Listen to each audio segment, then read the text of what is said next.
Hells Angels vs. Vagos, a war that never ended. Motorcycle clubs were never just about riding. They were about identity, brotherhood, and for some men, survival.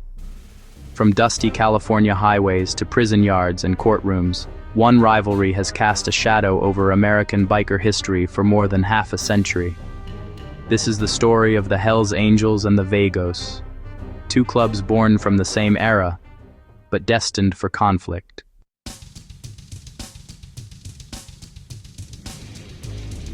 Post-war America and the birth of outlaw clubs. To understand the deep-seated rivalry between the world's most notorious motorcycle clubs, you have to go back to the years following World War II and later Vietnam. America was celebrating victory, rebuilding with the promise of prosperity and peace. The GI Bill was meant to usher soldiers back into civilian life, offering education and home loans. A new suburban dream was being constructed, one of white picket fences and quiet conformity. But for thousands of young men, coming home wasn't a celebration.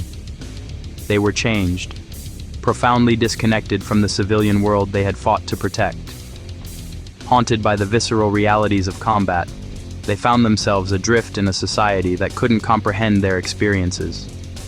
The adrenaline, the rigid structure, and the life-or-death camaraderie of the military had vanished, replaced by a quiet unease. They were searching for something that made sense, a tribe that understood their restlessness. For a select few, motorcycle clubs filled that void. These weren't just casual riding groups. They were a new kind of platoon. For many veterans, the raw power of a motorcycle and the endless ribbon of the open road meant freedom, a visceral escape from societal expectations and haunting memories.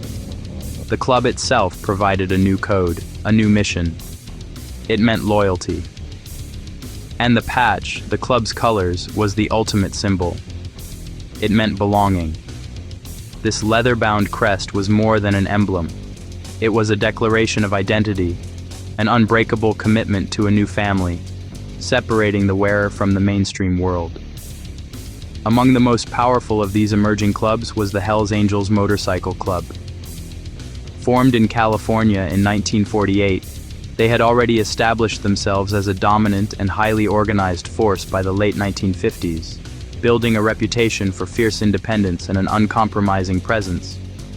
By the 1960s, the Angels were expanding fast. Their territory, their number of chapters, and their influence grew exponentially. They were the undisputed kings of the California highways, their name synonymous with outlaw biker culture. But California was a vast state, a sprawling landscape of opportunity and rebellion.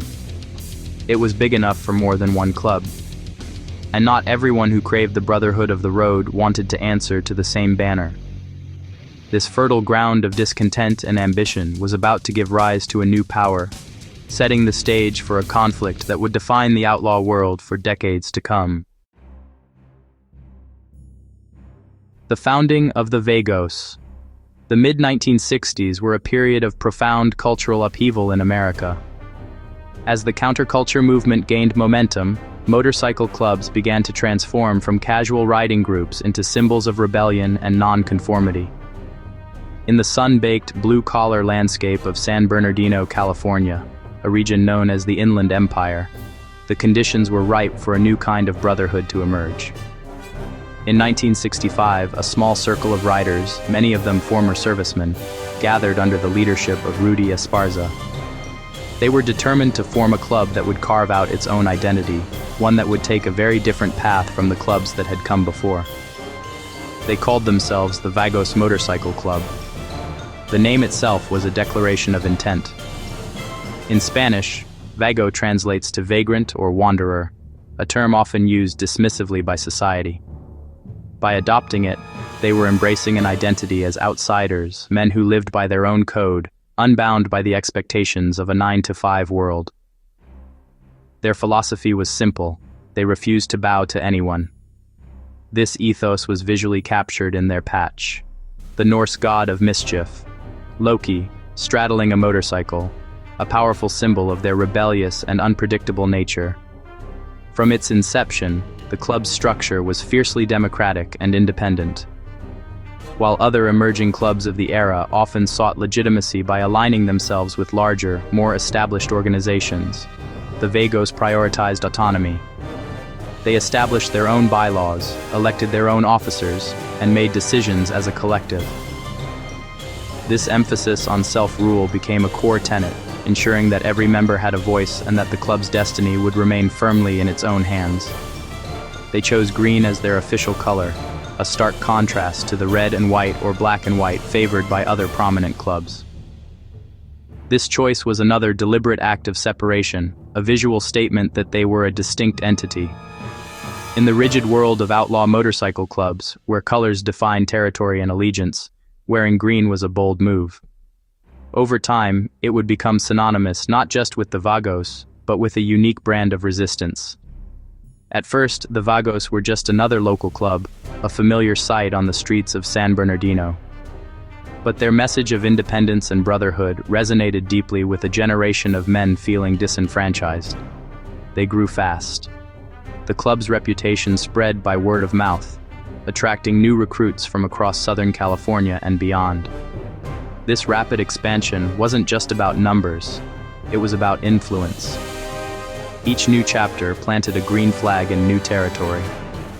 But in the world of one-percenter clubs, growth attracts attention.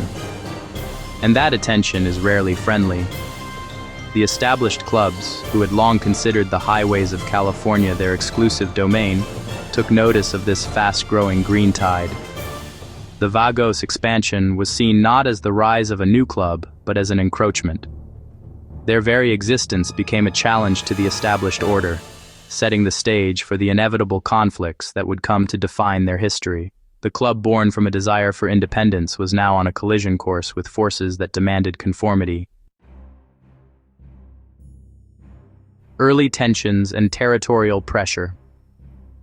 By the late 1960s and early 1970s, California's biker landscape was changing. Territories mattered, patches mattered, respect mattered most of all. The Hells Angels were already entrenched across the state, and the presence of a fast-growing independent club didn't sit well. Tensions didn't always explode right away. They simmered. Bars, rallies, prison yards, small confrontations built grudges that lasted decades. And while law enforcement watched from the outside, internal club politics were shaping a future that would turn violent. Now on legal troubles and wrongful accusations. As the 1960s gave way to the 1970s, the Vagos Motorcycle Club, now a formidable presence across Southern California, found themselves under intense and sustained scrutiny from law enforcement. The cultural perception of motorcycle clubs had soured, and authorities began viewing organizations like the Vagos not as recreational riding clubs, but as emerging criminal enterprises. This shift in perspective triggered a wave of aggressive investigations, with newly formed task forces dedicated to dismantling what they termed outlaw motorcycle gangs. The Vagos, with their defiant attitude and growing numbers, became a prime target.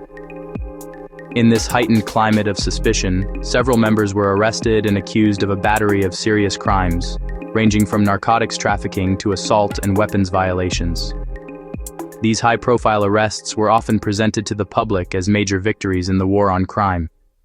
However, a closer look at many of these cases revealed a troubling pattern.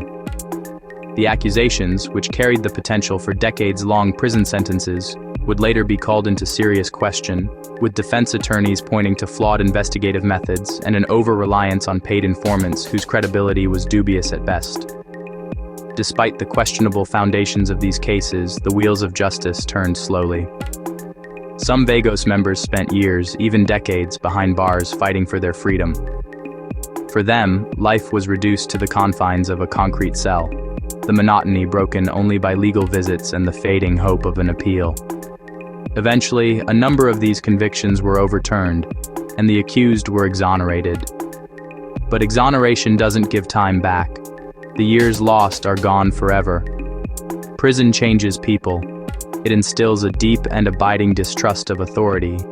It hardens loyalty, forging unbreakable bonds between those who have endured the same struggle.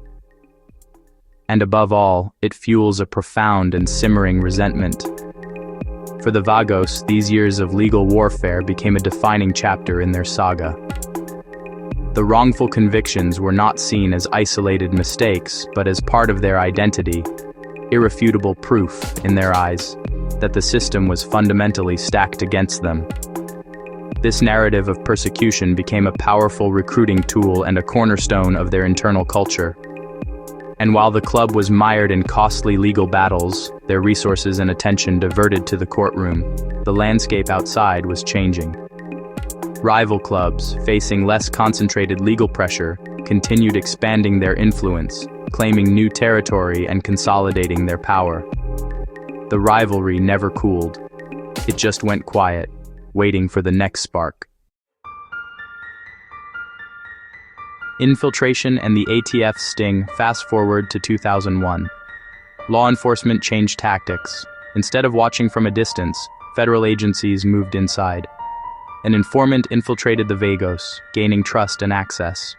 The result was a wave of arrests, indictments, and long-term legal consequences for the club. For many members, this was seen not just as a law enforcement operation, but a betrayal. Trust inside the club fractured, leadership structures were tested, and survival became the priority. For a time, it looked like the Vagos might disappear entirely, but they didn't. The 2010 resurgence. Around 2010, the Vagos made a comeback. New chapters, new leadership, old grudges. Their resurgence brought them directly back into conflict with the Hells Angels. This wasn't a misunderstanding. This was history repeating itself. Violent confrontations erupted across multiple states, incidents at biker events, bars, and public spaces. Each clash escalated the rivalry. Every death hardened it. And the cost wasn't just paid by club members, but by families, communities, and bystanders caught in the middle. Tragedy, death, and consequences. Over the years, the rivalry claimed lives on both sides. Key members were killed, others sentenced to life-altering prison terms. What started decades earlier as a search for brotherhood had turned into a cycle of retaliation. And while both clubs still speak of loyalty and tradition, the violence reshaped their legacies. Law enforcement pressure intensified, public perception hardened, and the price of the patch grew higher with every generation. Conclusion. Legacy of a biker war. The Hells Angels and the Vagos were born from the same era. Men searching for identity after war, chaos, and loss. But their paths diverged into rivalry, violence, and tragedy. This story isn't just about motorcycles. It's about brotherhood, resilience, and the devastating consequences when loyalty turns into war. And as long as these clubs exist, the legacy of that rivalry will continue to ride the American highways.